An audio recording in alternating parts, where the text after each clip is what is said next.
Another week with Terry Horan here on the Cobber Coaches Show. Last week at Bethel, the swing point could have been right at the start of the second half. You guys had a huge drive at the beginning, at the end of the first half. Yep. Put points on the board, and you go into halftime, and they come out and they were able to have success.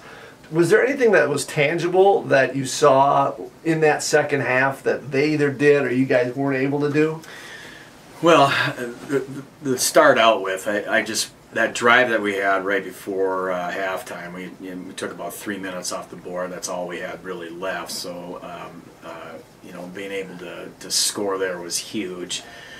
We felt like we kept shooting ourselves in the foot, right, the first half even. And I know defensively our staff was not happy in the way we were performing, and Bethel had a lot to do with that too. They got a really outstanding offense, but we felt we could play a lot better. So schematically and things like that at halftime, it was more just us taking a deep breath and going out and doing what you've been coached to do. And then in the second half, 5 minutes to go in the third quarter, it's still 17-7. And decided to go for it on a fourth and less than a yard, and they end up making a stop. I just felt at the time we needed to stay on the field and hopefully could go down the field and make something happen to make this thing 17-14.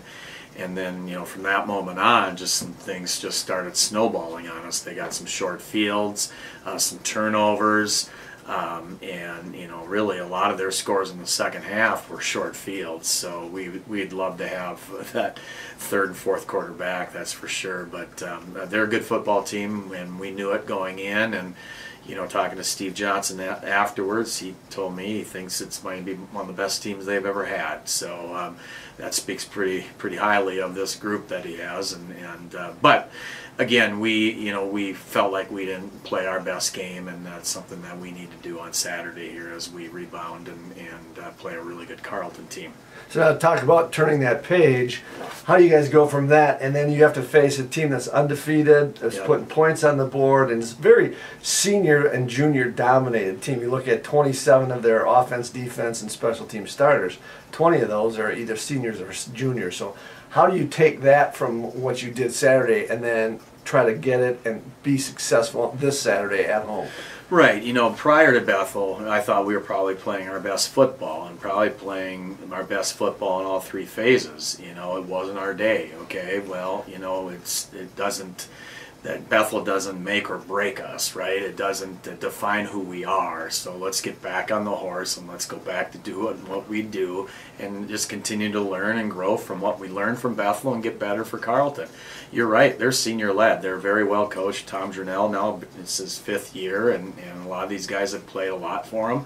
They got some super seniors, kind of like us too. They got some key leaders in key positions. One's their quarterback. He's a 3-year starter for them, and really they do a nice job. I mean, that's two-dimensional offense. They're 50-50. I mean, they're on the top of the stat category pretty much in every category. And they beat us last year. They beat us in overtime down at their place last year. They throw a Hail Mary up, they catch it, get a penalty, which they were going to go for 2, pushes them back. They hit the PAT. We go into overtime. We score. We have a snafu on our snap. We don't get the PAT, so we're only up 6. They score, kick the PAT, 28-27. So I know that one sits with us, that's for sure. But again, a well-coached football team that does many things really well. They're schematically sound, and we're going to need a 3-phased football game that's really working on all cylinders. And you look going into a game like this in the past 10, 11 years, the two teams, you guys have always combined for over 50 points. When you know it's going to be an offensive shootout, is there any different defensive strategy or offense, knowing that we might want to take longer and put more points on the board and hold the ball, or is you just going to say, you know what, we're just going to go in there and try to we're going to outshoot them, and we're just going to offensively try to score more points at the end? Yeah, I mean, there's a lot of variables, right? I mean, we're a different offense than we were 3, 4, 5, 10 years ago, right? So we're a spread offense that doesn't huddle, and we like to push the tempo. They like to push the tempo as well. Sometimes defenses will dictate it. Sometimes, how long has your D been on the field? Do you want to push that tempo if they've been on the field for a long drive? So we kind of got to work together that way without taking away, what we really want to try to do. Both teams want to be two-dimensional, so really it's what can the defense, what's the defense going to allow us to do? All right, what are we going to be able to see from our prep during the week and try to take advantage of some things? I mean, they're, right now I think they're one of the top offenses in the conference and top defense in the conference. And they're offensively, I think, top rushing team. I think we're number 2, but our D's are number 1 against the rush as well. So we haven't been giving up a ton of yards. Other than I think Bethel was the first team to put up over 100 on us. We're averaging about 60-some a game, and they're like 50-something a game or whatever it is.